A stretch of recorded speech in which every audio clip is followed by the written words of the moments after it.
What's good, y'all? What's good? What's good? What's good? What's good? What's good? Just as always, gotta do some quick housekeeping things real quick, and then we can get started. Hope everything is doing good. Hope everybody weekend was good. Things of that nature, man. Let me just get all this stuff settled real quick.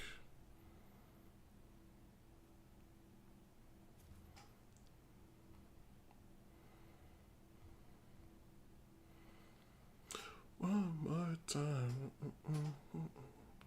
celebrate.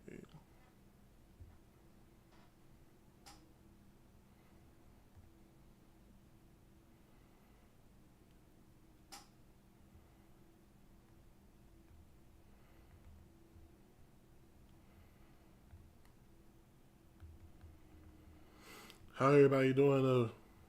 How's everybody doing? How's everybody doing? How's everybody doing?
Nearly 30 years ago.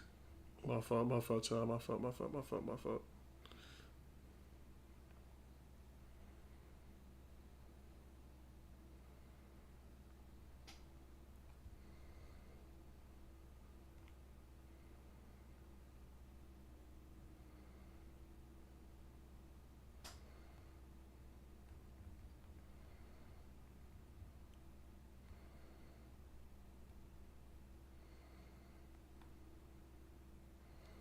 Alright, man.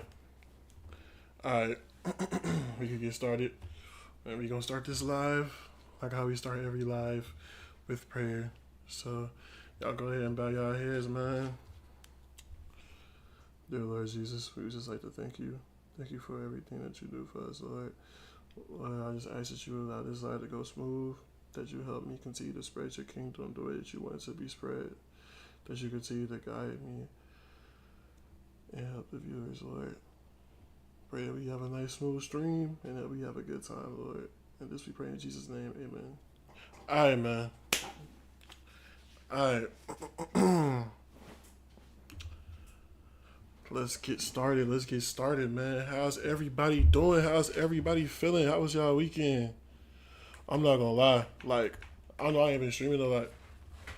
I know I haven't been streaming a lot recently, but that's literally because the day after my last stream, I got sick, bro. I wasn't like too sick. Like I wasn't bedridden sick, but I had a sore throat. I had a throat infection, bro. I had a sore throat. My tonsils was inflamed. My tonsils was red.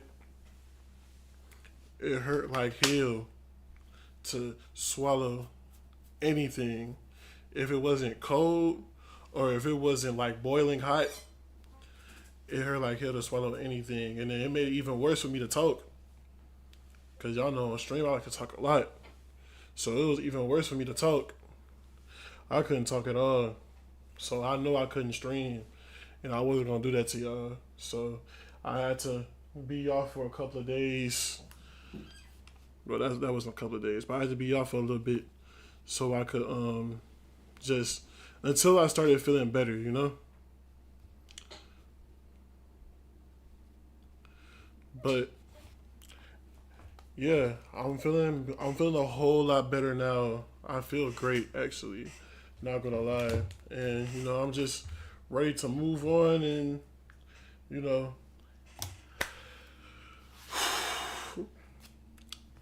catch back up, catch back up with you, catch back up with the world, and yeah. So I've been reading the Book of Psalms. I finished the Book of Job as I told y'all last time. So I've been reading the Book of Psalms. I'm on chapter 41. Yeah, I'm on chapter 43. And yeah, it's like a lot of good stuff in here, but I'm not gonna lie. Like, if I'm being completely honest about the Book of Psalms, it's not my favorite. There's a lot of stuff in there, a lot of good stuff in there, but I just feel like it's very repetitive. Like I said, I'm 43 chapters in. I got like probably 100 more chapters to go, but it's very repetitive. Like, one chapter would say, God, you're amazing. Please save me from my enemies. Then the next chapter will say the exact same thing. God is amazing. Put all your faith in God. God, please rescue me from my enemies. God, please forgive me for my sins. I've sinned really bad. God, I'm feeling sad. I'm feeling really sad, but I'm still putting my faith into you. So, yeah, like I said, it's still good stuff. It's doctrine. It's doctrine. It's God breathed. So it's still good.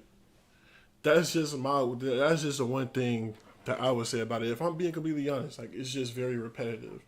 But at the same time, you know, when we pray and things like that, and when we listen to gospel music in general, because that's what Psalms is. Psalms is a bunch of songs that David made and psalmist made and that he made with his appointed choir. So that's what Psalms is. So if we being real, when we listen to Christian songs and Christian music, majority of it is repetitive. Majority of it is the same thing over and over again. So, I can't be too mad at that. For real. Hold on, chat.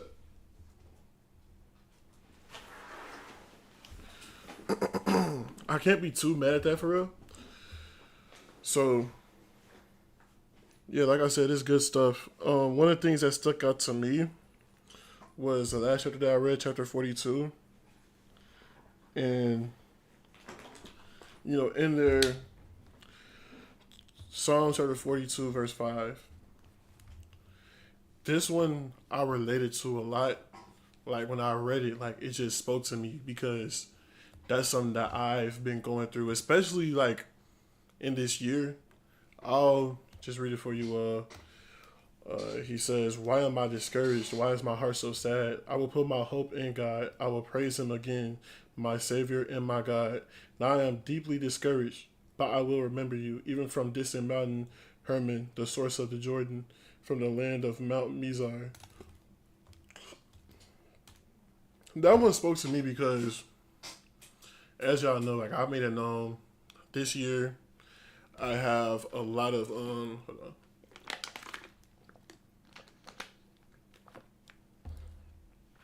This year I have a lot of goals and I have a lot of things that I want to achieve for myself.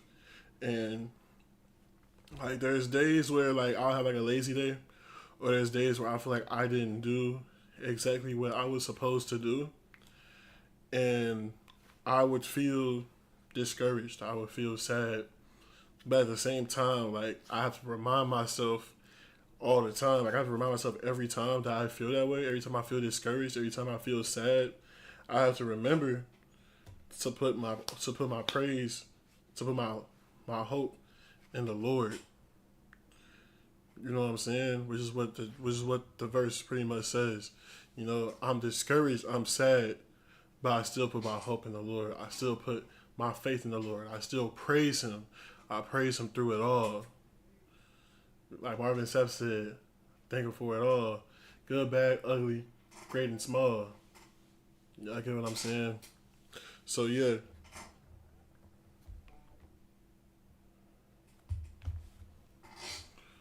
Hold on one second, y'all. Hello. Mm-hmm.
All right. Sorry for that, y'all.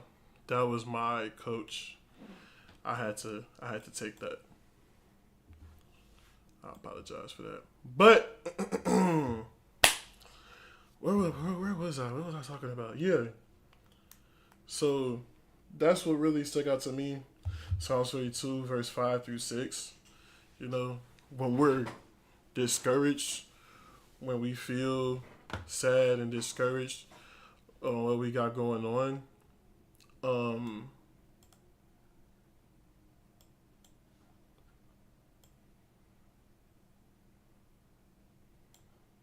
oh, okay. Oh, what was it? Okay.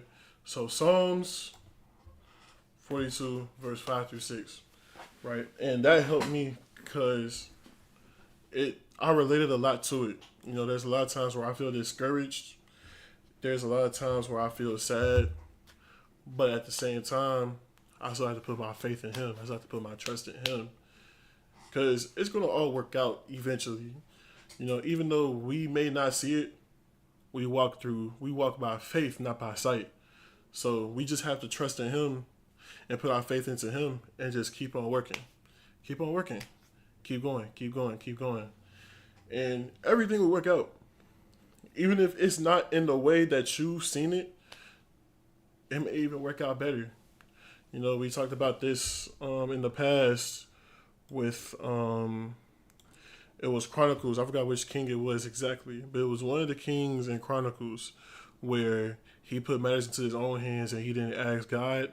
And it's like you made a treaty with your enemy to help this enemy, but if you would have put your faith in me, if you would have came to me first, then I would have helped you destroy both of them, and you wouldn't have to worry about them. So yeah, put your faith into God, and everything will work out, and He'll give you what you. He may give you what you want, and then some.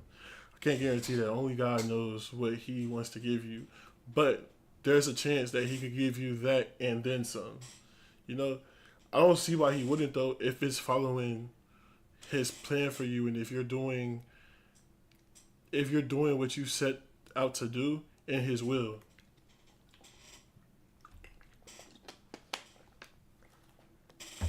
So yeah, that's how I view it. That's how I see it. But yeah, today was the first day of workouts. First day I went to workouts. Had to wake up at like 5 in the morning because we got to be there at 5:50. We have to be outside and dressed at 5:50. So yeah, I'm not gonna lie though, it was smooth. I feel like they took it pretty light on us for the first day. I really think they just did that so like they had the first day go the way that it went, so that we know like okay, this is what we're supposed to do. This is how it's done.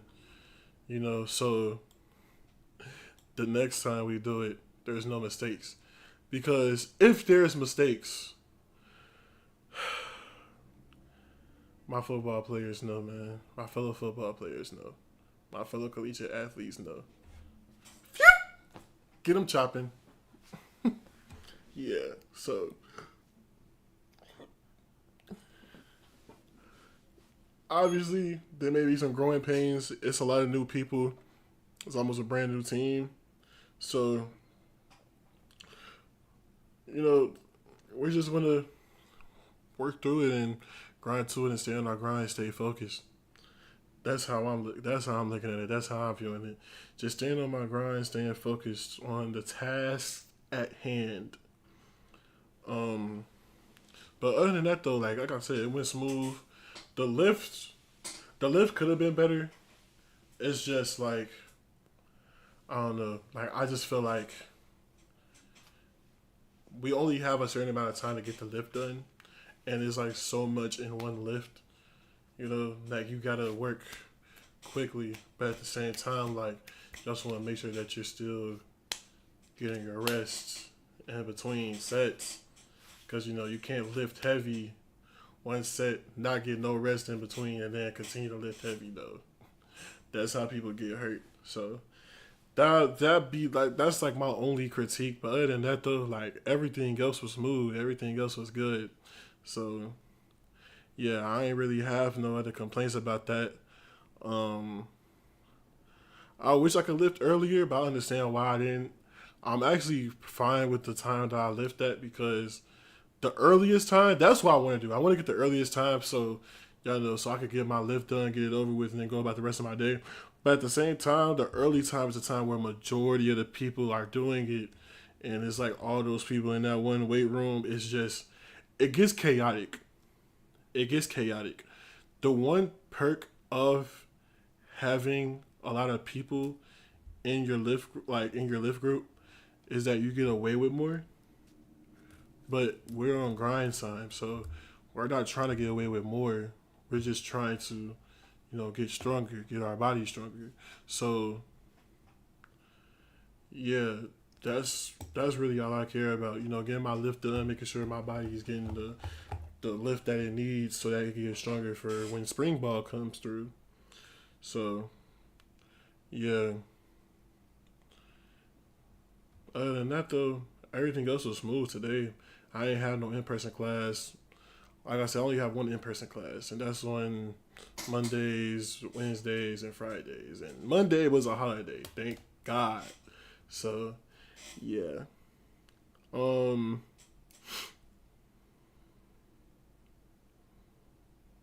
Yesterday was Martin Luther King's Day. And I didn't know this. Apparently on Martin Luther King's Day, the NBA just played games all day. And I did not know this.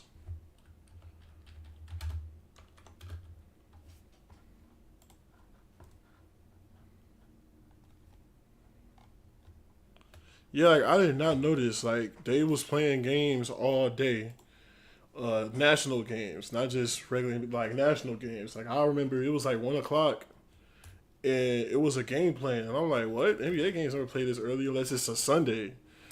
Right? I think it was Bucks and Hawks. So yeah, I'm not gonna lie though. Majority of the games were good. One of the games was pretty terrible. I'm not gonna hold y'all. One of the games were pretty terrible. Um,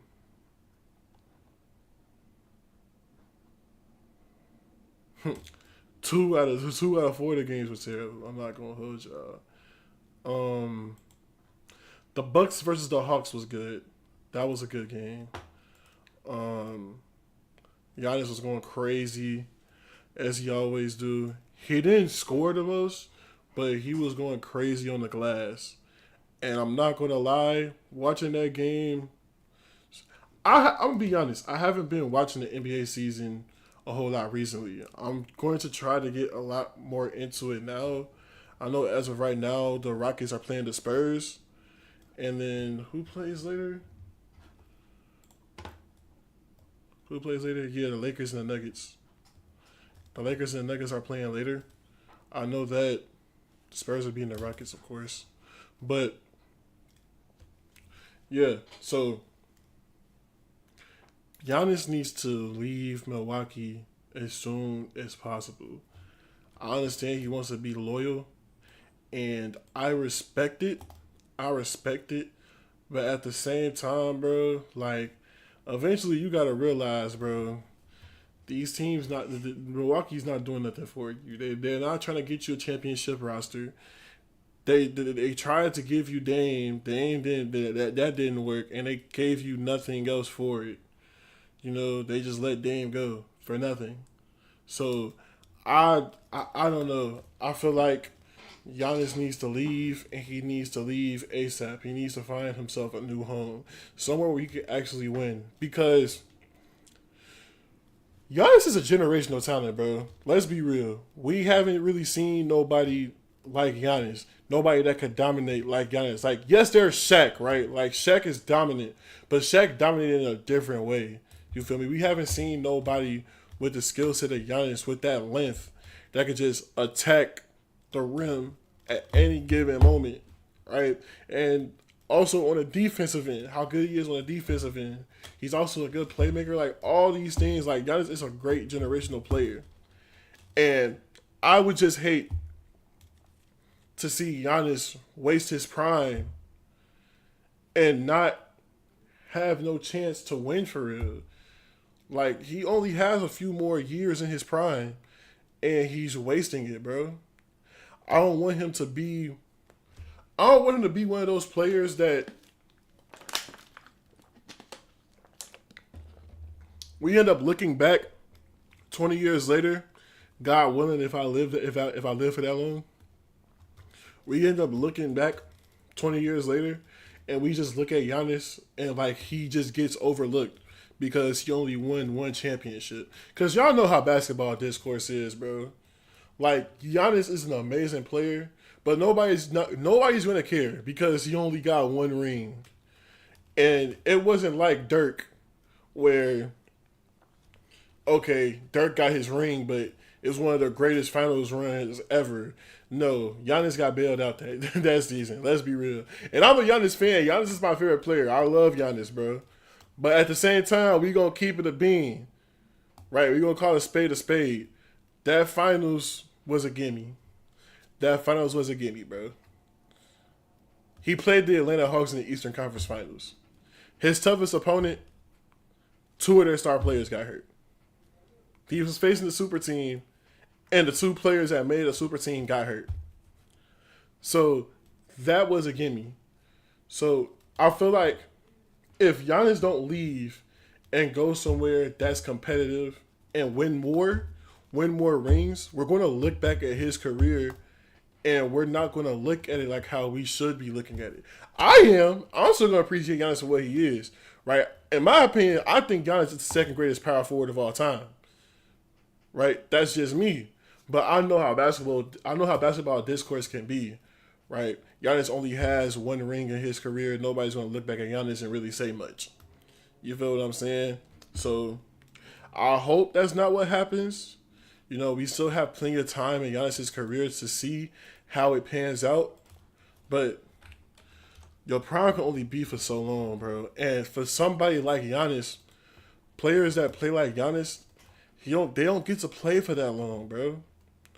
They don't. I'm surprised he lasts this long. Players that play like Giannis, where you play around the rim and you rely on your athleticism and things like that, you just don't like. You don't play. They don't play as good for that long. For Giannis to be able to play at this level for this long is actually pretty impressive, bro. Like since the start of the decade, since 2020, this man has been averaging 30. 2021, he averaged 28. Outside of 2021, this man's been averaging 30. So for the whole decade, Giannis has averaged 30. I don't think there's any other player that can say that for real, bro. Maybe Luka? I don't even think Luka can say that. Yeah, not even Luka can say that, bro.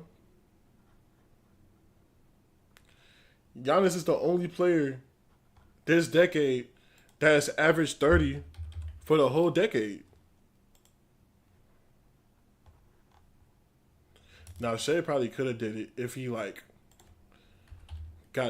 got drafted a little earlier. Like if he was just a few years older, because he got drafted in 2019, but then he didn't really become Shea until 2023, right? But when Shea became Shea, like he's been averaging 30 since 2023, right? But before that, right, Giannis is the only player that could do that. So I just feel like it'll be very disappointing. And people didn't agree with Stephen A. Smith when he said this, but I got where he was coming from. This is somebody, again, that for the whole decade has not had a season where he hasn't averaged 30. He's been averaging 30 for the whole decade, and he only has one ring. And ever since he got that ring, he hasn't even made it to the Eastern Conference Finals. For the past 2 seasons, he hasn't made it past the first round. This is somebody that is a superstar, a generational talent, and he hasn't made it past the first round in the past 2 seasons.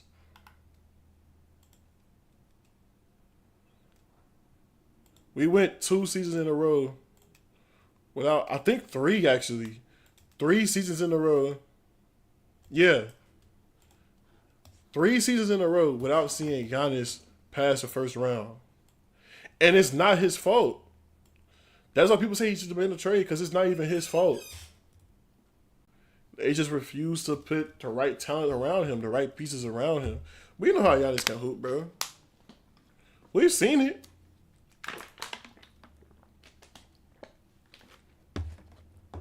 And that's why I'm saying that he should leave.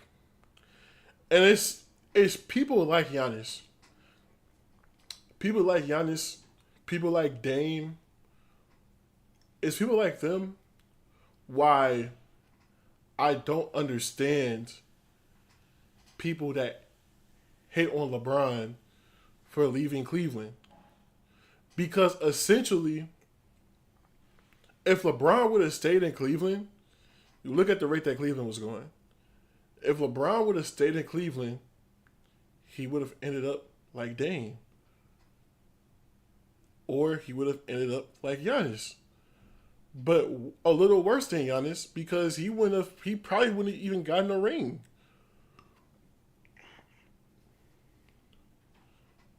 And then we looking at LeBron completely differently than how we look at him now.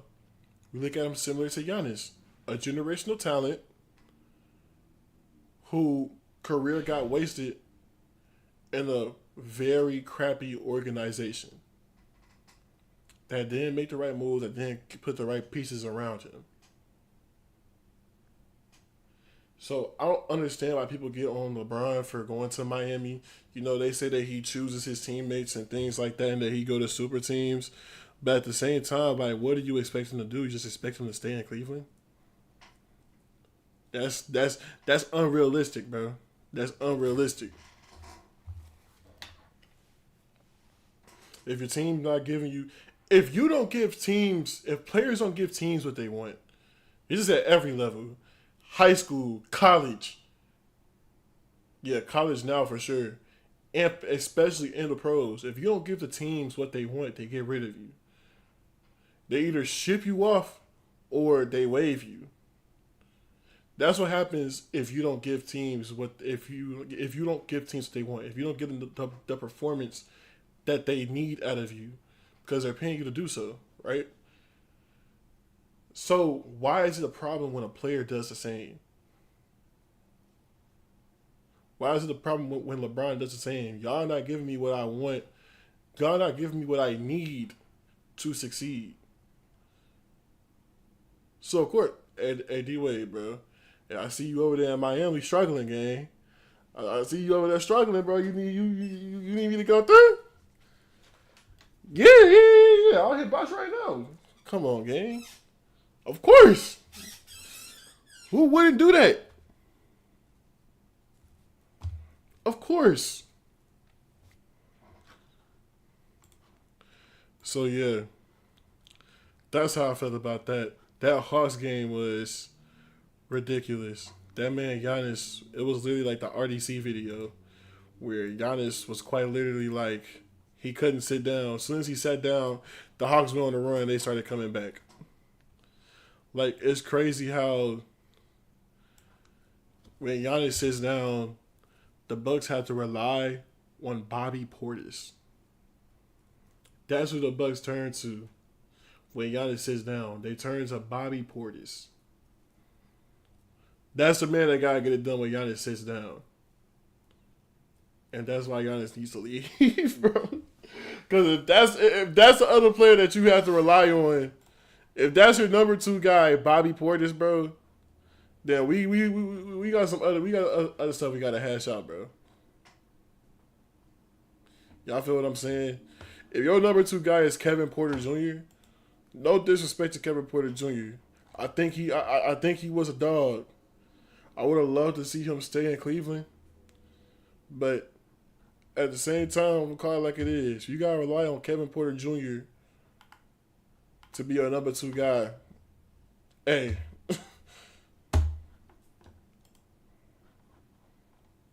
Y'all feel what I'm saying? Hey. So that's how I see it. Shouts out to Ryan Rollins though. That boy's a dog. Anyways, what was the next game? Cleveland versus OKC. I'm not gonna hold y'all. I was busy. I didn't even watch the game. I just saw that. I looked up. It was a close game, and I looked back up, and OKC was wiping them boys. Not gonna lie. And then I started locking in on the Knicks game. The Knicks game and a little bit of Celtics games. That's where I started locking in. And I'm not gonna lie, that Knicks game was embarrassing. That Knicks game was completely embarrassing. Christie started off flaming, bro. Christie started off flaming hot. I think he hit like 3 threes in the first quarter. Christie started off hot, bro. Now, Mitchell Robinson, I'm not going to lie. Mitchell Robinson, especially in that first half, he was doing his thing. Like, I'm not going to lie. I feel like centers like Mitchell Robinson, I like to call them the offensive lineman of basketball. Like, he's not a Jokic. He's not a Şengün, right? He's like he's like the offensive lineman of the team, right? You don't really see him talked about in discourse. You know, he don't really be that appreciated, but he's very important to the team, and he plays a key role in the team. You know what I'm saying? He makes a lot of that stuff. He makes a lot of good stuff happen for the Knicks. But anyways, yeah. And that man was grabbing boards like crazy, man. Especially the offensive rebounds. One of the things that they said was that he leads the league in offensive rebounds per minute. And mind you, this is while coming off the bench. He's not even a starter. He's coming off the bench doing this, bro. The Knicks was horrible, man. The first quarter, they were 0 for 9 from 3, y'all. They were 0 for 9 from 3. Meanwhile, like I said, Christie, torching. He was torching. That man was 6 for 7 from the three-point line in the first half. Mitchell Robinson, again, going crazy. He had 11 boards in the first half. The Mavs backcourt, their backcourt was hooping. I'm not even going to hold y'all. That first half, bro, Christie had 18. Najee Marshall, a name that I never heard before yesterday. Again, I haven't been watching basketball this season. Not going to hold y'all. Najee Marshall had 17. And then, what's that man's name? Flag had 13. This just in the first half. And the Knicks was down by 30. Mavs came out hot. It was over 50% from the field and from 3. They just was having a field day on the Knicks, bro. Knicks was playing horrible. And then, you know, they shot a little under 40% from the field, and they was shooting 18% from the three-point line. Ouch, bro. Ouch. And then Brunson, he was trying. He was trying.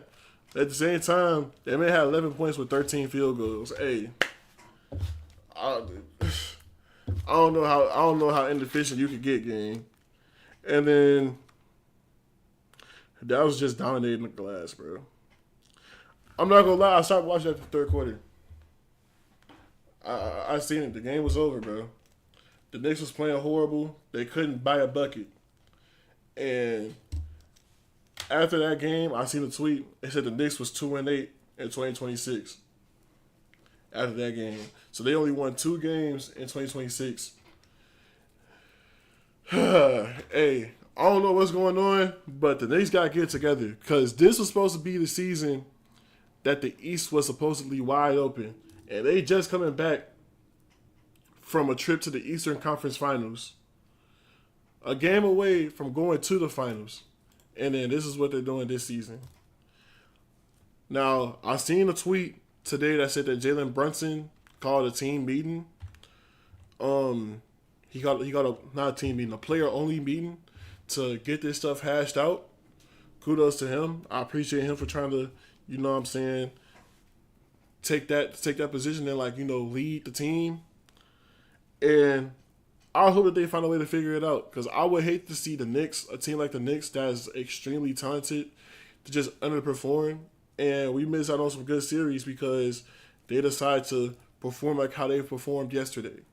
Because that was bad. I ain't going to lie. That was horrible. I was disappointed. I'm thinking that the Knicks was going to wipe them.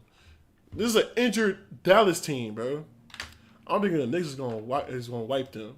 Shout out to the Warriors. Bro. Shout out to bro. Yeah, I'm thinking the Knicks is going to wipe them, and they didn't. They did not at all. They underperformed. So, yeah. And then it was Boston against Detroit. Jaylen Brown, he made a claim. He said, I'm the best two-way guard in the league. Not two-way guard. I'm the best two-way player in the league. And he said, I'm going to prove that by guarding Cade all game. And I'm not going to lie, Cade had a very inefficient game. Let me see if I can find the stats real quick.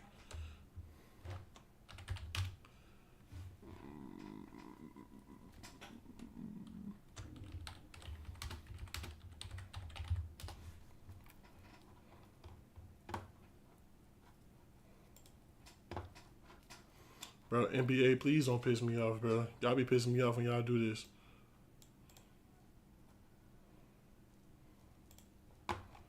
Alright.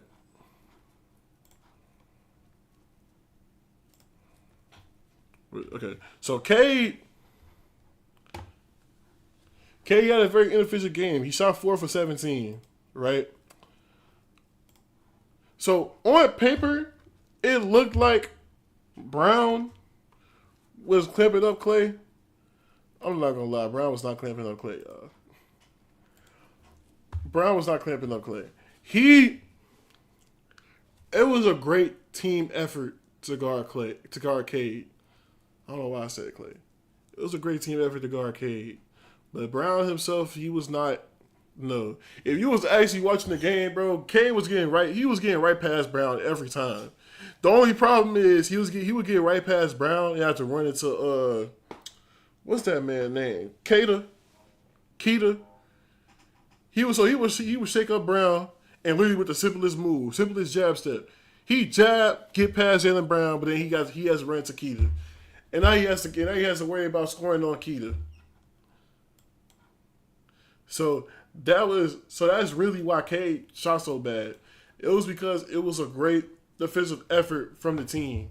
That wasn't Jaylen Brown himself. He had some plays when he was camping up Cade. Well, I keep on saying Clay. When he was camping up Cade, but other than that, it really wasn't no great defensive effort that Brown did. Luka Garza, I don't know what was going on with Luka Garza. That man had 3 fouls in the first quarter. 3 fouls in the first quarter, and then he finished up the second half with 4 fouls. I don't know if his goal was to not play that game. Some of those calls, I'm not going to lie, some of those calls on Luka Garza was bogus. But 4 fouls in the first half is crazy. I'm not gonna lie. He was just trying to get his check. He was trying to hoop that day, bro. And he was playing decent when he was on the court. But he couldn't stop getting fouls. Cade was still down. Cade was still dying though. I ain't gonna lie. Cade, even though he was shooting horribly, one thing I can't appreciate is a guard that's having a bad shooting day, but still going to go out and do his thing. Still going to go out, dish the ball out to teammates, help his teammates get better. So I can't appreciate that about Cade. I will say that. I can't appreciate that about Cade. And he was still hooping. He still had himself a decent night. Jaylen Brown had a decent night too. The only problem is it was very inefficient. Not gonna lie. He shot 11 for 28, 39.3% from the field. Like, it's not horrible. You feel me? He still had 30. He still had 32. But at the same time, when your points is close to the amount of shots that you shot, like, you got 32 shooting 28 shots. You know what I mean? Jaylen Brown, it's the same thing though. Like, they just did a great job both teams did a good job at defense, bro. I'm not gonna lie. Like, they made it really hard to score in the paint. You was gonna have to knock some shots down. Which is really why Cade and Jaylen Brown had such inefficient games. They just couldn't knock those shots down. But it was a very great game. It was a very entertaining game. And I'm not going to lie, I do look forward to seeing them play each other in the playoffs. Not going to hold y'all. I look forward to that. And I will say this is just based off what I've seen. You know, like I said, I ain't been watching hoops too much. It's just based off what I've seen off that little sample size. You feel me? The Pistons going to go to the finals. Unless Jason Tatum come back. Now, if Jason Tatum comes back, then it's going to be a problem, y'all. I'm not going to hold y'all. It will be a problem if Jason Tatum comes back. But if it stays the way that it is now, the Pistons are going to the finals. It's going to be the Pistons versus whoever can make it out the gauntlet that is the Western Conference. So, yeah, that's how I see that. It was a great night of hoops, great day of hoops, great day full of hoops. And yeah, I'm going to start locking in on basketball and, watching basketball, posting some NBA content. Because one thing that I love hoops. When I first started, attempting to be a content creator, it was literally just hoops. I was trying to make videos about hoops. So, now that I can actually make a real attempt at making that dream a reality, I want to be locking in on some hoop content. So make sure y'all stay tuned. Make sure y'all go on my TikTok, follow my TikTok, 50 Callin W Hoops. Okay, not 50 Callin W, 50 Callin W Hoops. I'm going to be posting some hooping content on there. You feel me? Real soon. But yeah, speaking of content and TikTok, bro, I've been going on TikTok lives for the past few days. I'm not gonna lie. I've been going on TikTok lives for the past few days. That might be one of my new hobbies, bro. I'm not gonna lie. I'll be going on TikTok lives, and y'all know how TikTok is. It's just a lot of discourse about, GOAT talk. Who's better than who? Is LeBron really better than Mike? Is LeBron better than Kobe? Who is the GOAT? Kobe's the GOAT. Tim Duncan is better than Kobe. Kyrie is overrated. Magic Johnson is the greatest point guard of all time. Things like that. And I don't know. I just find it entertaining. I'm the type of person I like to argue, especially if it's something that I have a lot of knowledge of. I will argue about that all day. Not gonna lie, I will argue about it all day. Anything that I have full knowledge of and that I really like, I will argue about that, bro. That might be a toxic trait of mine. I don't know, but yeah, TikTok lives. That's what I've been doing. I've been going on TikTok lives, not just be arguing. Sometimes I be rage baiting. Not gonna lie, I'll just say a crazy take that that would just cause people to turn heads. Get the old heads mad, Especially the old heads, bro. Old heads be losing their freaking minds, bro. I don't know what it is about old heads when it comes to being attached to their generation, but like it's like they're so attached to their generation. You say anything about a player being better than a mid player from their generation, they just lose their minds. They lose their minds. And it won't even be nothing crazy. It'll be something like Luka Doncic is 10 times a better hooper than Hersey Hawkins. And they lose their minds, bro. They lose. What? No, no, no. Do you know who about Hersey Hawkins? Do you know who Hersey Hawkins is? Bro, it's Hersey Hawkins, bro. Let's keep it a bean. It's Hersey Hawkins and it's Luka Doncic. Come on, bro. Let's be real. Luka Doncic is a better hooper than World Be Free. They lose their minds. I don't get it.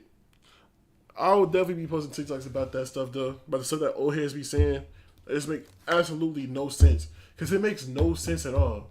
Like, they'll say stuff like, oh, X player wouldn't be good because the league is too physical. The league is too soft. Bro, do you really think that if this person, if the league was physical, you don't think that this person, if playing back then, wouldn't be physical too? Like they adapt to their surroundings, bro. You adapt to your surroundings. If somebody's getting physical, bro, they're not just gonna start crying. No, they're gonna get physical too, bro. You're not just gonna let no grown man punch you while you're taking a layup and then just take it. No, he's going to get punched back. They're going to get that get back check. So yeah, Friday, it was the season finale of Force. And I think, honestly, that might have been the series finale, too, of Force. I think Force might be over. I don't know if y'all watch Force. I don't know if y'all tapped into Force, man. But, yeah, I've been watching Power since 23. Yeah, 23. So, yeah, it's about to be, like, 3 years since I started watching Power. And I'm not gonna lie. It's a decent little drug series, man. It's a decent little series. But the thing that pissed me off about shows like Power is that they just find a way at times to get their hero where they want to be. Right? To get the protagonist where they need to be. To have the protagonist accomplish the things that they want to accomplish. And it would just work out with no explanation. And it's like, bro, why? Like, spoiler alert for anybody that's planning on watching this show, right? Tommy, his biggest enemy at the time was a cartel, right? It was the Marquez cartel, right? That was his biggest enemy at the moment. But he was also working for an even bigger cartel that the Marquez cartel was under. Him and the Marquez cartel was under them, right? So he say, all right, I just got news from my uncle. Y'all gonna have to start working together, right? You're gonna have to start working under the Marquez cartel. Marquez cartel's gonna have to start working with you. Tommy's like, nah, bro, I can't work with that, right? But he was like, hold on, right? In order to make this work, somebody gotta die. He gave Tommy the gun. He said, kill the leader of the Marquez cartel. And I was like, bro, that's it? You just give him his biggest op in the show at the moment. Not his biggest op. He had bigger ops, but like the biggest obstacle. The biggest obstacle at the moment. You just give this man to him on a platter. That's when I understand what Uncle Creep was talking about when he be like, who wrote this, bro? Like, who wrote this? How did this man just so happen to get this man's head on a platter that easily, bro? That's not right. That's not cool. What? So, I'm not gonna lie, that kind of blew me. When it came to Force, that blew me. I was mad. Just a little bit, though. It was still a cool finale. Tariq came back. I was happy about Tariq coming back. And then they teased their new show which is going to be Legacy. I'm pretty sure Power Legacy, and then they also teased Origins, Power Origins, which I guess is going to be about Ghost and Tommy when they first came up. I don't know if I'm gonna watch those shows. I'm not gonna lie. I feel like I'm kind of outgrowing Power. I don't know. It just kind of gets repetitive after a while. But we gonna see.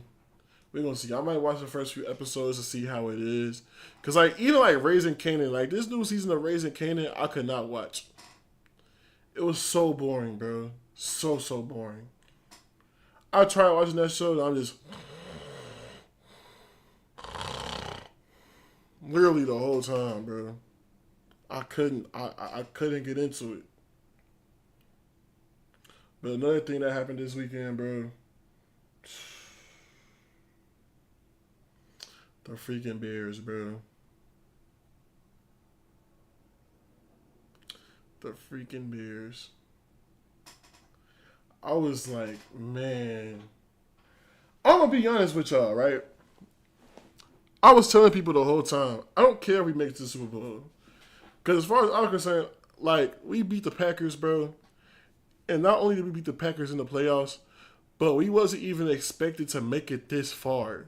We wasn't even expected to make it to the divisional round.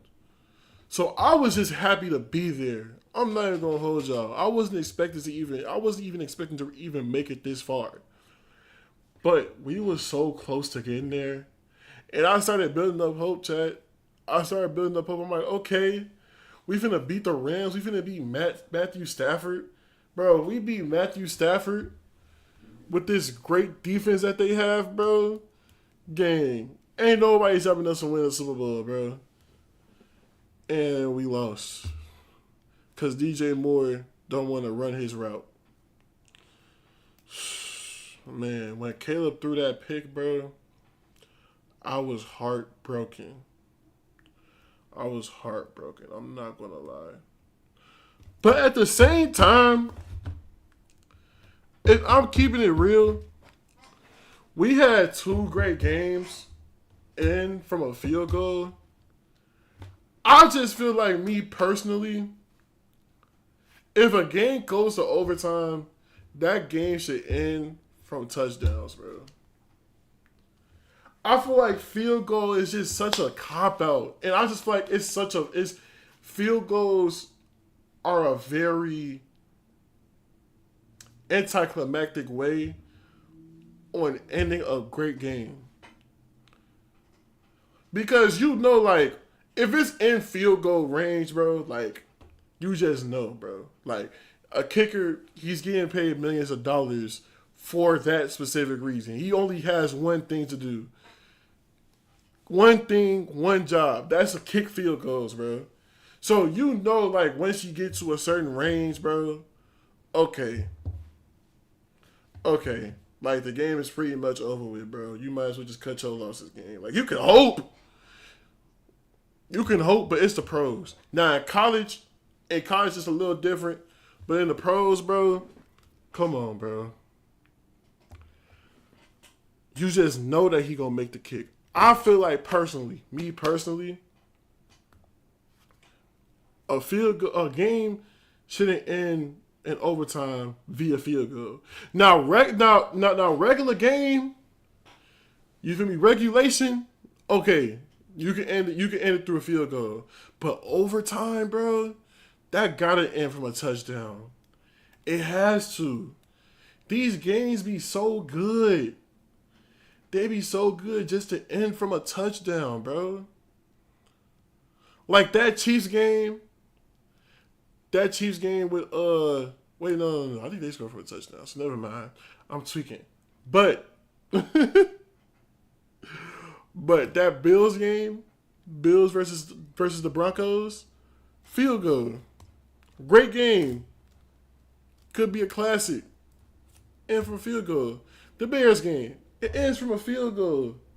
I feel like, nah, if you make it that far and y'all really butting heads, y'all really going at it, no. Get past that goal line, bro. Let's see who really wants it for real. Get past that goal line. I just feel like a field goal is such a cop out, bro, for an overtime game. You tell me all you gotta do is just throw a little over half the field, just a little bit over half the field, and then you got a guaranteed win. No, bro, I don't feel like it should be that way. You gotta get past that goal line if you're gonna win. I'm not saying that we would have won if that was the rules. I'm not saying that at all. That's not at all what I'm trying to say. Don't get me wrong. I'm just saying, from a fan perspective, I feel like that's how games in overtime should end. You feel me? Just off of pure entertainment. You feel me? Every game that goes to overtime, it ends with a game-winning touchdown. That's just the same thing about the All-Star game. That All-Star game in 2020, that game was so good. Literally, people called it the best All-Star game ever. Greatest All-Star game ever. And you know how it ends? With free throws. With free throws. If I was Anthony Davis, I'm not going to lie, I would have claimed both of them on purpose. We're not going to end the game this way. No. We're going to get a real legitimate bucket. The fans deserve better. Because the All-Star game ain't nothing really on the line, bro. There's nothing on the line for the All-Star game. It's just you either won or you didn't. It's for the fans. That's all the All-Star game is for. It's for the fans. So give the fans what they want. I'm not going to end this game with a free throw. Clank, clank. Ball up top. That's how I look at it. Was on Anthony Davis. I would have been, if I was Anthony Davis, I would have told him, like, hey, get ready to grab this offensive rebound, bro. Y'all feel what I'm saying? The Texans, man. I live in Houston right now. Everybody that I've seen in Houston since Sunday, mad, bro. Mad. And then apparently, like, they burning CJ Stroud jerseys. Like, bro, it's bad, chat. It's bad. I didn't even know, like, I knew that he performed bad, but I didn't know, like, this is, like, that's how fans was really feeling, bro. Like, they were burning CJ Stroud jerseys.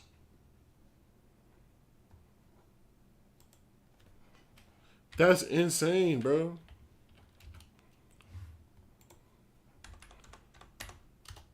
I get it, though.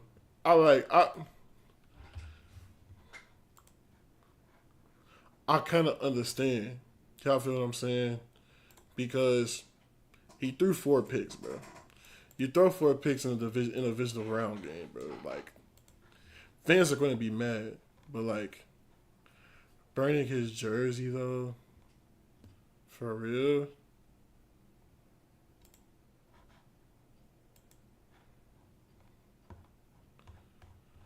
I don't know, bro. Y'all gotta have a little bit more faith in y'all franchise quarterback, bro. Y'all just gonna find a different quarterback.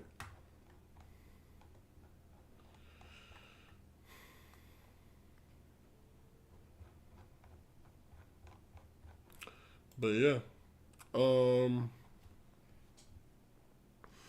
The Broncos, the Bills versus Broncos. Was it a pick or was it a catch? I'm not gonna hold y'all. I'm not a ref. I'm not a referee. I don't know the rules, the fine print, or anything like that. The specifics, I don't know. I'm just going off me and how I feel. You feel me? And I feel like, me personally, if you catch a football, you land, and the defensive back that's guarding you snatches your chain, bro. He takes it out your hand. That should be a pick. That should be a pick. Like, I'm talking about, like, you catch it and you barely land. Like you barely get a chance to touch the ground and he snatches the ball out your hands. That should not be a catch, bro. That should be a pick every time. Hold on to it, bro. Be a man. That's your ball. That's the church's money. Don't let nobody take what's yours, bro. That's how I view it. Now, I don't know. Again, I don't know how the rules are specifically. You feel me? I don't know how it should be or how it shouldn't be. They call it a pick. I feel like it should have been a pick. You know what I'm saying? And mind you, I'm a neutral party. I don't care if the Bills win. I didn't care if the Bills won. I didn't care if the Broncos won. I don't care. Both of the people that I root for was out the playoffs. Lamar and the Bears. Well, the Bears was in the playoffs at the time, but like they're not my team. You feel me? Like they weren't playing, so I didn't care. You feel what I'm saying? So it's just me, neutral party. I feel like if somebody snatched the ball out your hands after you catch the ball, that's a pick, bro. That's a pick. In that context, obviously, you catch the ball, you fall, you feel me? And then he comes after, and then he snatches the ball. No, that's a catch. Don't try to do that now. But, like, you barely landed and he snatched the ball out your hands, that's a pick. Every time. Every time. Every time, that's a pick. And I'll never say otherwise. I would never say otherwise. I say pick every single time. And I stand on that, bro. That's my truth. Now, last thing before we react to this video. I've gotten back into reading One Piece. I wanted to get back into reading One Piece. I started reading it a little bit, and then I stopped for some reason. I don't know why I stopped. But now I'm getting back into it. I'm getting back into One Piece. Yeah, I'm on the part where they're at the island. I got his name. It's the shark, the shark looking pirate. Him. And you know, the girl, I don't know why I'm forgetting their names so bad, bro. But the navigator lady. The navigator, she's working for them and they're trying to get her back. That's the part that I'm on right now. So yeah, it's cool. Good read so far. Yeah. So we're gonna get into these reactions, man. This video that I'm gonna watch is this basketball creator. His name is John Arnett.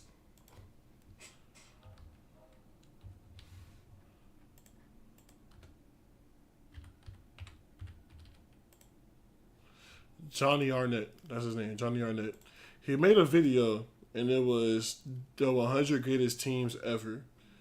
And it's 2 hours long because it's a part 1 and part 2. Obviously, we're not going to watch the whole video. I just want to look at his top 10. Maybe if that's too long, I don't know how long it's going to take him to explain his top 10. But if that's too long, then we'll for sure just watch the top 5. I'm just interested in seeing it, though, because he had a top 10 list, and his top 10 list was horrible, bro. Like, that was the worst top 10 list I ever seen in my whole life, chat. In my whole 21 years of living, that was the worst top 10 list I ever seen. This man had LeBron at 6. Larry Bird at 2. That should tell y'all everything that y'all need to know. LeBron at 6, but Larry Bird at 2.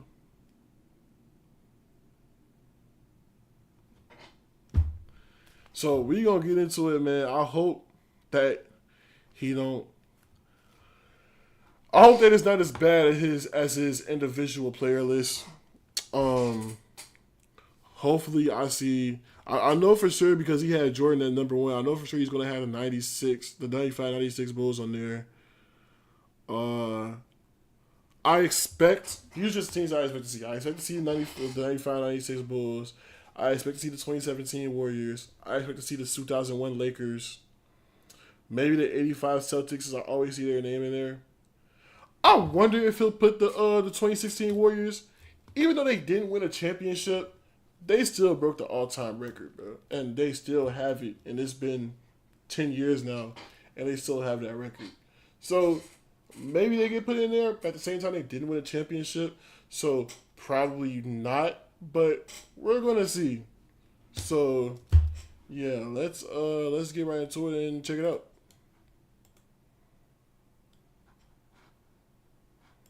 Wait, hold on.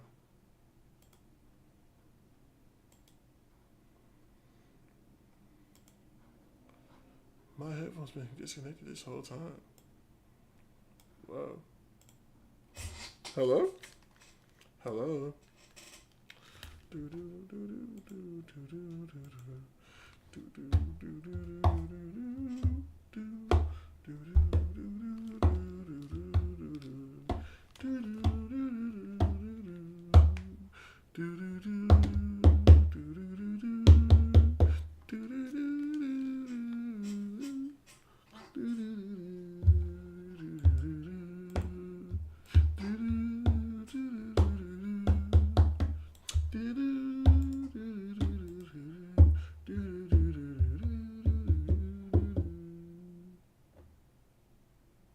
Y'all ever had that ice cream truck?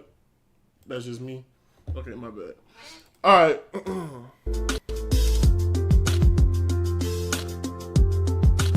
Wait, Defense in the entire league. Let me see where he's at. We've got the 1969. Okay, so he's at 50. Okay, so all right. Let's see how much time we got if we go straight to 10. This is the best overlap. 20 throughout the regular season. Number 11, the 2013 to 2014 San. Okay, so they're number 11. Okay, so we got about like 20 minutes if we do top 10. That's not bad. Okay, so let's get into this list, man. Let's see. Did I even switch it back? My fault, y'all. I didn't even check if I switched it. But let's see.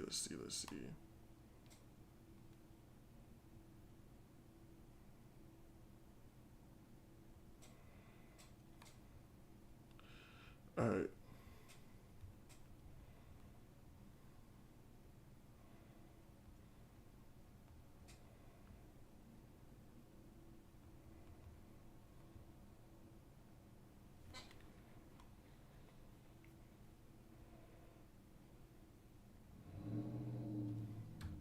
All of these teams in the top 10 have an argument for number one if you wanted to make it. But I have my reasons for it, and I'll do my best to explain those. So starting out at number 10 is the 1970 to 1971 Milwaukee Bucks. That's a really interesting pick.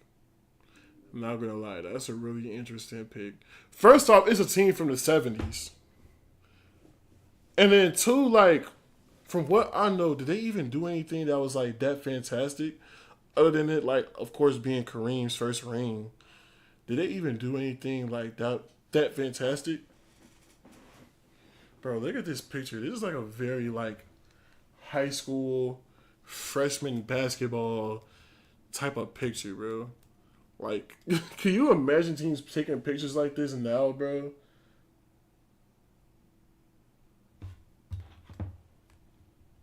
This is just, wow. Now this team had a 66-16 record, and these Bucks teams, they're one of the greatest 6-16 record, and these Bucks teams, they're one of the greatest teams of all time.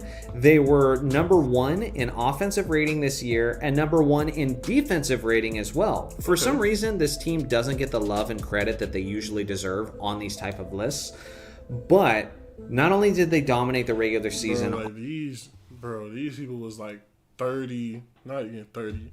These was like 25, 26 with this hairstyle, bro, with chops.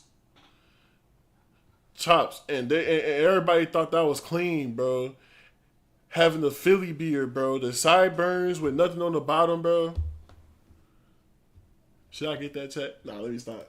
On both ends of the court, but they also dominated the NBA playoffs as they beat the San Francisco Warriors in 5 games, then the Los Angeles Lakers they took out in 5 games, a very talented Lakers team I should add, and then in the NBA Finals against the Baltimore Bullets, they just outright swept. That Wilt?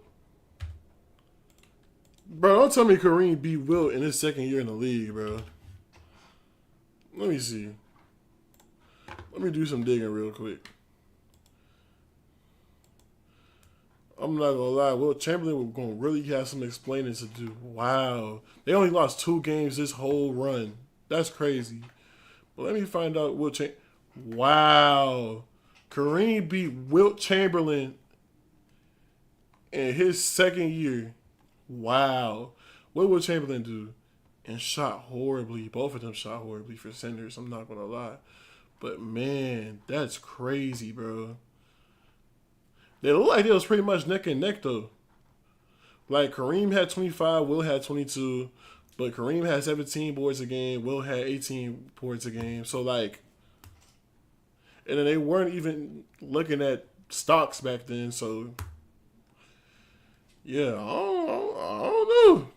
That's, shout out to Kareem, man. Shout out to Kareem, man. left them. You had Kareem Abdul-Jabbar, who was arguably never better than he was at this point in his career. In this MVP season, he led the league in scoring while averaging about 32 points per game and 16 rebounds a game while hitting 58% of his shots. But it wasn't just him, though. Another top 5 player in the MVP rankings was his... If you was hitting 58% of your shots, why was you only shooting 48% against Wilt, Kareem? And also, like, when was the next time Kareem even win a championship after this, bro? Because he won his first championship in 71, bro. This man went 9 years without winning a single championship, bro. Are you serious? Dang, Kareem. I'm not going to lie. Hey, y'all Kareem fans, y'all going to have to answer for this, bro. Why did Kareem go a whole 9 years? A whole decade, pretty much. He went the whole 70s decade. And mind you, this is somebody, this is the best player of the 70s.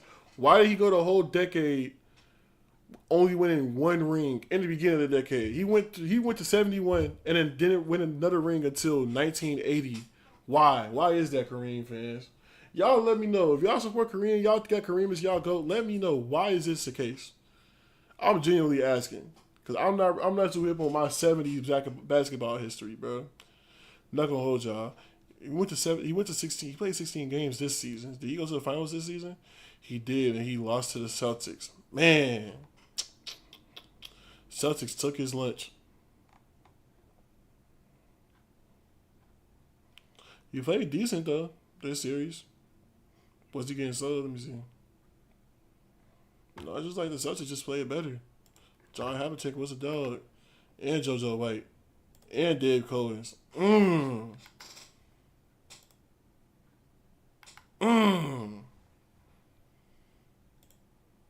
Oh my God. 3 Hall of Famers. How many Hall of Famers did he have? Okay, he had Oscar. Wasn't Oscar older at this time though? Yeah, that was Oscar last season. Dang. So you had an old Oscar Robertson. And that's it. Bob Dandridge. Okay, Bob Dandridge, he was a Hall of Famer.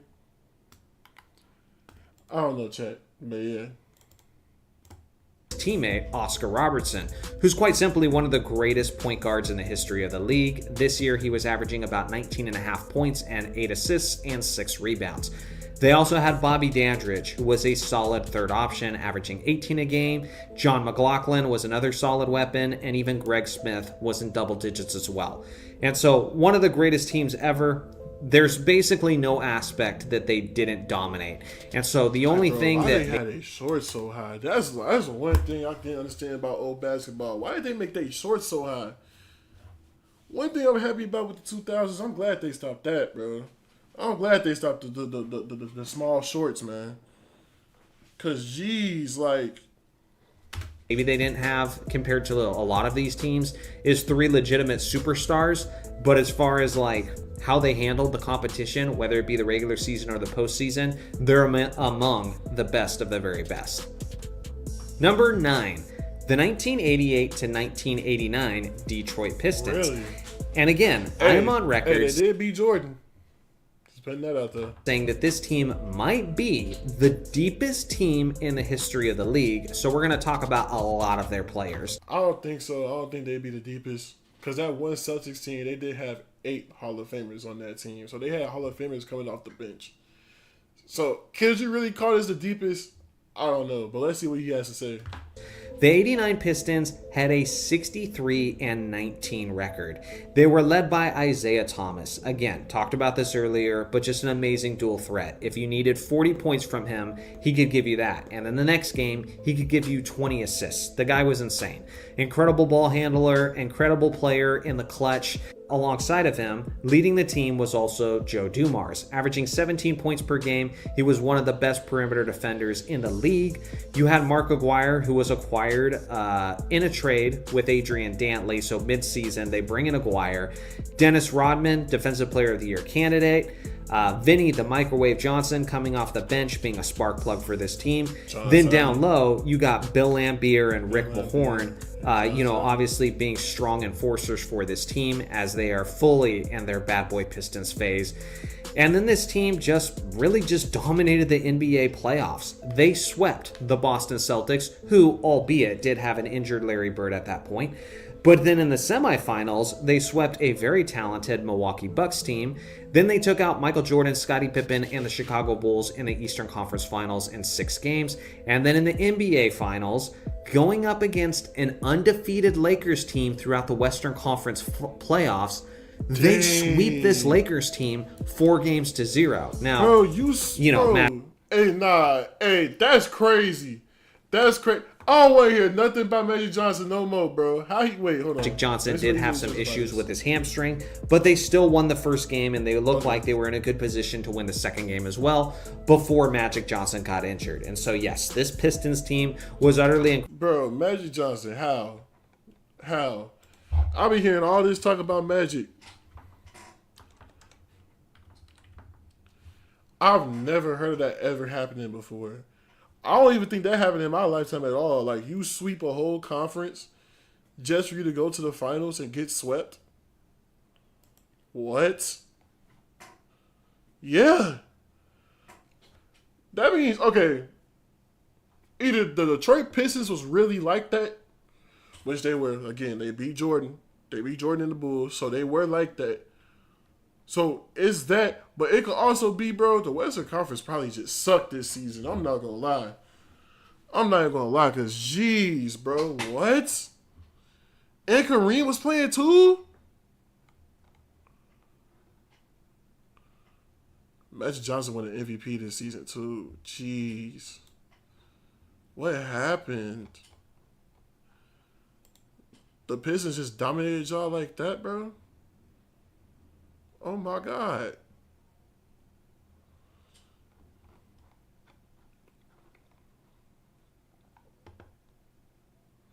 Oh yeah, you just said Magic Johnson got hurt. Dang. Is that why he all the way down here? 11.7 points a game. Jeez. Talk about a big drop. He still averaged 8 assists a game though. Let's see what he averaged that season. He was MVP too. 12 assists. Well, 13 assists. So Magic Johnson dropped a little bit. But like he said, he was hurt. So I can't hold it against him too much. Because he was hurt. Incredible. And when you look at the strength of their competition, yeah, they're certainly in the argument for the top 10 greatest teams of all time. Number 8. You've got the beginning of one of the most iconic dynasties in NBA history, arguably. I really hope that when we do this, that as he go through this top 10, we're at 8 right now. Jordan has 6 championship teams. I really hope that I don't see all 6 of Jordan Bulls teams in this top 10. That would be the craziest glaze ever, bro. I'm not going to hold you. I already know for a fact that 95, 96 is going to be on here because they got the best record ever.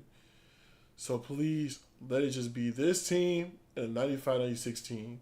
I don't want to see no other Bulls team on here, bro. Please. Don't let this top 10 be a Jordan fest, bro. The most iconic dynasty in NBA history, or maybe even sports history. This is the 1991 Chicago Bulls. This team had a 61-21 record, and they were extremely hungry. After being eliminated for 3 straight seasons at the hands of the Detroit Pistons, they were just chomping at the bit to get back to the playoffs and get one more shot at Detroit. And after having a fantastic regular season, they would get their chance. They swept the New York Knicks in the first round 3-0. Then in the semifinals against the Philadelphia 76ers, they gentlemen swept them. Then in the Eastern Conference Finals, they would face the Detroit Pistons. And a lot of the time, the narrative is that Pistons team was old. You could argue that they had been through a lot of wear and tear through, constant deep postseason runs, but they certainly weren't old. Most of their players were still in their late 20s, but the Bulls made them look old by sweeping them out of the Eastern Conference playoffs. Dang. Then against Magic Johnson and the Los Angeles Lakers in the NBA Finals, they gentlemen swept them 4-1. Jordan was obviously, incredible, and according to Michael himself, this was the very peak of his game, as he led the NBA in scoring, was a Defensive Player of the Year candidate, and was the MVP of the league. Scottie Pippen was second team all defense, and Horace Grant was a fantastic third option. And so, yes, maybe the second greatest Bulls team that we've ever seen, but for me personally, they're still a top 10 team, that's for sure. Number 7, the 1971. Okay, so he said the second. Okay, so cool. So then that means it's only that team in 95, 96. Thank you. I'm so glad. I was about to be so mad, bro, if it was just going to be a Bulls fest. This is another team from the 70s. Why do you have all these teams from the... I will say, though, one thing about Johnny Arnett, he respects eras. Unlike, us basketball fans today. Like, he respects eras. He gives eras their respect. So, like, he don't tax them as much as we do, as the masses do. But at the same time, though, bro... That's 2 70s teams in the top 10, bro. There has to be... We're going to see, though. We're going to let this... Into 1972 Los Angeles Lakers.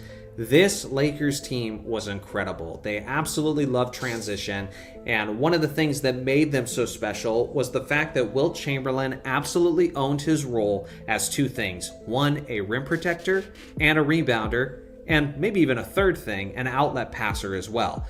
Thanks to Bill Sharman being their new head coach, he came in and brought in the mindset of team play and transition basketball, and Jerry West and Gail Goodrich took full advantage as this team utterly dominated the regular season. Not only did they win 69 games in the regular season, which at the time was an NBA record, but they also still hold the NBA record to this very day for the most consecutive victories throughout a regular season, as they won a total of 33 straight. And so this team did have Elgin Baylor throughout the first few games of the regular season, but he got hurt, and then somehow the team even got better. It was a lot more about the fact that Baylor, was a 37-year-old player who wasn't ready for more about their season. And so Elgin Baylor was on this team? This team did have Elgin Baylor throughout the first few games of the regular season, but he got hurt, and then somehow... This man, Elgin Baylor, got hurt.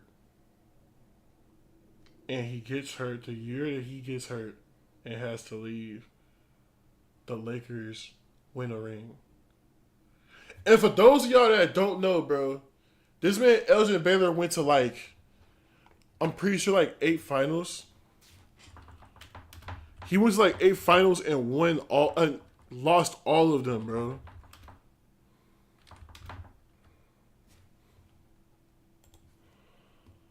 Let me see. Yeah, he played in 8 NBA finals and lost all of them, bro. And the one season that he retires, the one season this man Elgin Baylor retires, is the season that they win. Oh my God, that had to hurt, bro. I feel so bad for Elgin Baylor, bro. That gotta hurt, bro. Jeez, how the team even got better. It was a lot more about the fact that Baylor, was a 37-year-old player who wasn't ready for that transition style of basketball. So it was kind of like an addition by subtraction in a way. But Jim McMillan was a great player for them as well, averaging about 19 points per game, and Happy Hairston was averaging 13 a game as well. And so, yeah, this team was utterly dominant. Even in the postseason, they handled their business as they swept the Chicago Bulls in the semifinals, and then against Kareem Abdul-Jabbar and the Milwaukee Bucks, and of course Oscar Robertson was on that team as well, they beat them in 6 games. But it's then in the NBA... I know they were Los Angeles, but at the same time, I know they were also in Minneapolis first. Were they still considered an Eastern Conference team? Because he just said all Eastern Conference teams in the series before the finals. Or was playoffs different? I don't know. Finals against the rivaled New York Knicks, they took them out in 5 games. Some people will make the argument that this is the greatest Lakers team in the history of the franchise, and I would certainly hear that out and respect that argument. But for me, when you're looking at all teams of NBA history, they'll have to settle for the 7th spot overall. Number 6, and it was really, really hard for me to leave this group out of my top 5, but number 6 is the 1982 to 1983 Philadelphia 76ers. I think this was like, outside that Celtics team, I think this was probably considered like one of the first super teams in modern NBA history, for sure. Because like, I'm pretty sure this is the team that had Moses, Julius Erving. It was somebody else. Sixers, and I don't know. I might end up changing my mind on this one. This was it Hersey Hawkins? I don't know. Right here just shows how difficult it is to rank this list, because I would listen to anybody who makes an argument for the 83 76ers to be the greatest team of all time. There's an argument for them. First off, in the regular season, they had a 65-17 record. Now, what you need to know about this team is they were kind of like the 2017 Warriors before the 2017 Warriors, in the sense that they just went to the NBA Finals the year prior with Julius Erving as their superstar, as their leading superstar. But then in the offseason, they acquire Moses Malone, who was the MVP of the league, and now he's teaming up with Julius Erving. And so it was kind of like that joining of forces with Steph Curry and Kevin Durant to just utterly dominate the NBA. That's what the 76ers were doing in 1983. And so not only did they dominate the regular season, but they also... So it was just Moses Malone and Dr. J. Bro, I'm not going to lie. Do not ever compare this team to 2016-17 Warriors. Please don't, bro. Please don't, because they would destroy them. Not going to lie. Don't ever do that again in your life. Also dominated the NBA playoffs, which Moses Malone predicted when he said foe, meaning each series would be over in 4 games. Well, he was 1 game off, because they swept the New York Knicks in 4 games in the semifinals. Then in the conference finals, it took 5 games to beat the Milwaukee Bucks. And then in the NBA finals against the Showtime Lakers with Magic Johnson and Kareem Abdul-Jabbar, they swept them as well. This team was also stupid deep. Again, you had Julius Erving, who was 5th overall in the MVP rankings. You had Moses Malone, who won the MVP, who was the only player in NBA history to win back-to-back MVP awards while playing on 2 separate teams. Then you had Maurice Cheeks, who finished 3rd this year in the Defensive Player of the Year rankings. He was a solid floor general, a solid facilitator, and one of the greatest pickpockets that this game has ever seen. Andrew Toney was a walking bucket at the shooting guard spot. He was an all-star this year, averaging about 20 points per game. And then, who also tied with Maurice Cheeks at 3rd overall for the Defensive Player of the Year ranking, and who was the 6th Man of the Year this year, was Bobby Jones. This guy was known as the Secretary of Defense. Before LeBron James made the chase down blocks popular, Bobby Jones was doing that all the time as he ran up and down the court like a gazelle, and this power forward was simply one of the greatest defenders of all time. And again, he was just like a 5th or 6th option for this team. And so yeah, the 83 76ers are just utterly goofy. You can make an argument for them to be the best of the best. For me, on this extremely, extremely stacked list, they're going to have to settle for the 6th spot. Number 5, we've got the 1986 to 1987 Los Angeles Lakers. For me, the Showtime Lakers were never better than they were at this point. They absolutely dominated the regular season with a 65-17 record. And one of the reasons why I think this team was better than ever is because I think this was the point where Magic Johnson had absolutely reached the peak of his career. For one reason, they had lost in the NBA playoffs the year prior when the Houston Rockets had eliminated them. And as a way to look to get better, Magic Johnson had a private meeting with his head coach, Pat Riley.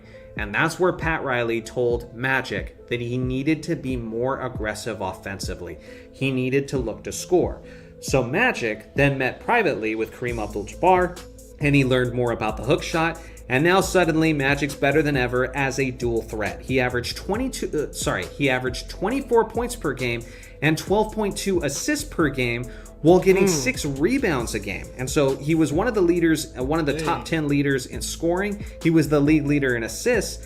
And for guards, he was among the leaders in rebounding. He was the MVP of the league in assists. He was one of the leaders, one of the top 10 leaders in scoring. He was the league leader in assists. Bro, 24 points a game is top 10 leading in scoring. Stop comparing the 80s to today, bro. And for guards, he was among the leaders in rebounding. He was in the finals against three of the league, one of the most efficient small forwards that we've ever seen. He was doing his thing. Byron Scott was averaging about 17 points per game. Kareem Abdul-Jabbar, albeit he is older, he was still an all-star this year as well. And Michael Cooper was the Defensive Player of the Year this year while coming off the bench. He was also one of the ultimate 3-and-D players, of his era. Michael Thompson, Klay Thompson's dad, was also very effective for this team as a bench player as well. And so the Showtime Lakers were never better than they were at this point. In the NBA playoffs, they cruised all the way to the NBA Finals, only losing one game throughout the West. And then in the finals, they went to 6 with the Celtics before Magic and Kareem ultimately wrapped things up. And so you could argue that this is the greatest Lakers team in the history of the league. We'll see how I feel about that. But for me, when you're looking at the entire league as a whole, they'll take home the 5th spot. Number 4, the 2016 to 2017 Golden State Warriors. Now, some people are going to hear this and think it's ridiculous that they're anywhere outside of the top 2, and I have my reasons for that, and I'll get 16 to 2017 Golden State Warriors. Now, some people are going to hear this and think, How?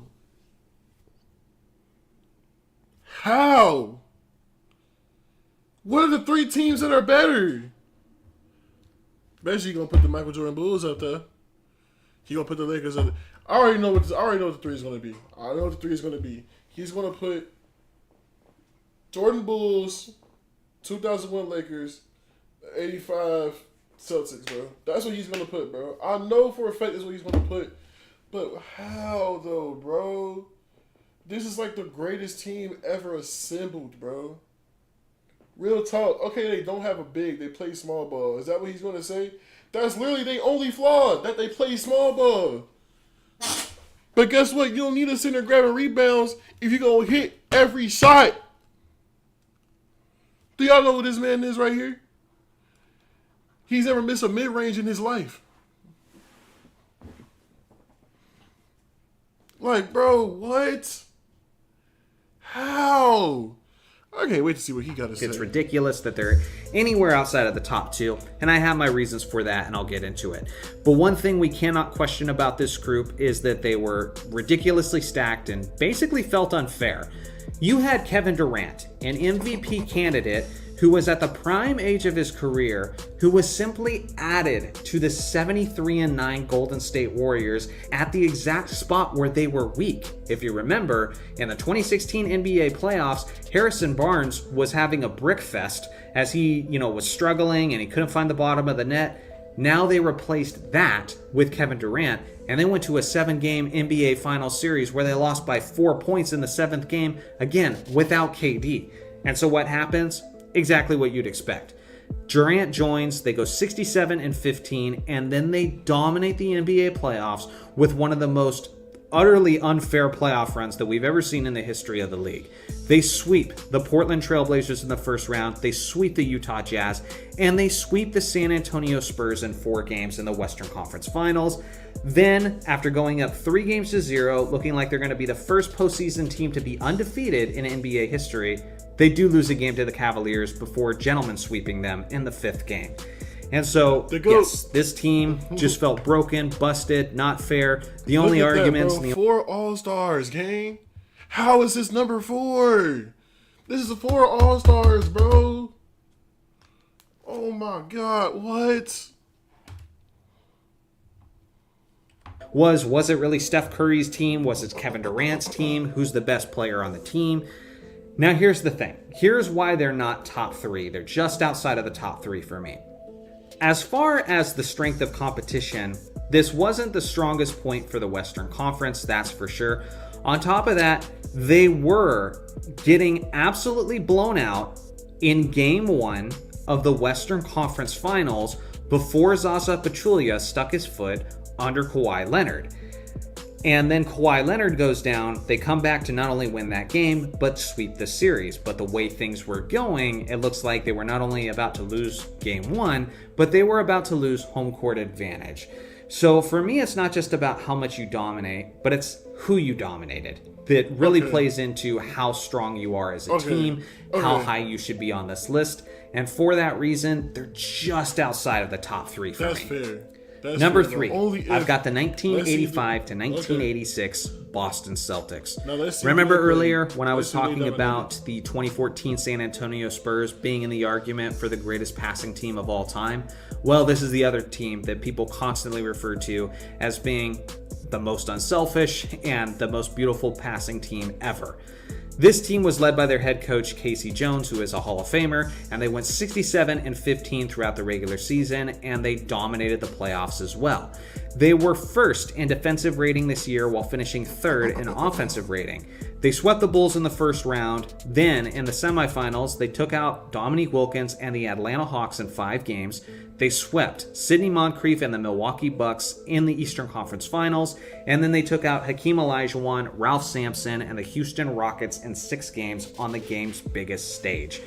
You had Larry Bird, who was quite possibly the best version of Larry Bird that we had ever seen. He was the MVP of the league this year, averaging 26 points per game, 10 rebounds, 7 assists, and 2 steals while having nearly 50-40-90 percentages. You have Kevin McHale, who was an all-star, averaging 21 points per game, Dennis Johnson locking down guys on the perimeter, Robert Parrish was an all-star center, and Bill Walton, the great Bill Walton, was the 6th man of the year, coming in as a fantastic relief center for Robert Parrish. And so, yeah, this team was just stupid good. They were absolutely dominant at home. Winning in Boston Garden was nearly impossible. And whether you just look at who their leader was, who their star was, how they handled things in the regular season or the postseason, there was basically no weakness for this team. And for me, they're the 3rd greatest team in the history of the league. Number 2, the 2000 to 2001 Los Angeles Lakers. So you already know who number 1 is going to be.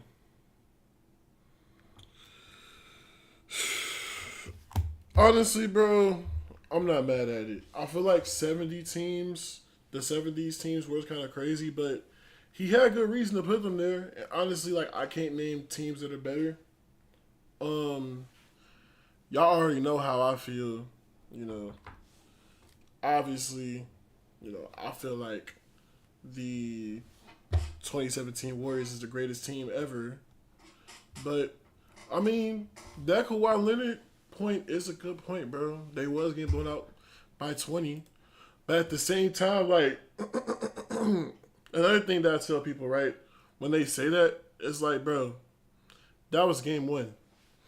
And we've seen plenty of series where it's like, okay, this team got beat and they got blown out, but then they proceed to get gentlemen swept. So, like, I don't know. I don't really see that as like a good reason as to take them out of the top 3. Because, like, at the same time, bro, like I said, that was 1 game. Now, it's different if you was like, okay, they lost game 1, they lost game 2. They got blown out game 1, they got blown out game 2. Kawhi got hurt, and then that's what happened, right? And then Kawhi gets hurt, they win. But for you to just go off of 1 game, not even a full game, and then just say Kawhi got hurt, so that's the reason why I got to take them at the top 3. That's not a good enough sample size, bro. 1 game is not a good enough sample size. I understand it, though. I understand it. I'm not too mad at it. But, yeah. It's 9 o'clock. I'm about to call it a stream, man. I'm about to call it a night. Going to finish this. The Spurs game is still going on, but I'm going to finish the Spurs game, then watch the Lakers and Nuggets game, even though I don't think they had no Luka or no Reeves. But we're going to see how that play out. I'm going to watch those games and then, yeah, call it a night. But thank you all so much. I appreciate y'all for tuning in. Yeah, we're going to end this stream like how we end every stream with prayer. So, yeah, y'all go ahead and bow your heads. Dear Lord Jesus, we just want to thank you. Thank you for allowing us to have a nice, smooth stream and have a good time, Lord. Pray that everybody here has a great night, great rest of their night, that they, if they're out, they get home safe, and that they just have a good night's sleep. That gets them ready for what tomorrow has in store. We thank you for everything. We give you all honor, glory, and praise. We love you with all our hearts, and we put all our faith into you, Lord. And this we pray in Jesus' name. Amen. All right, man. Thank you all so much. Appreciate y'all. I'm out. Peace.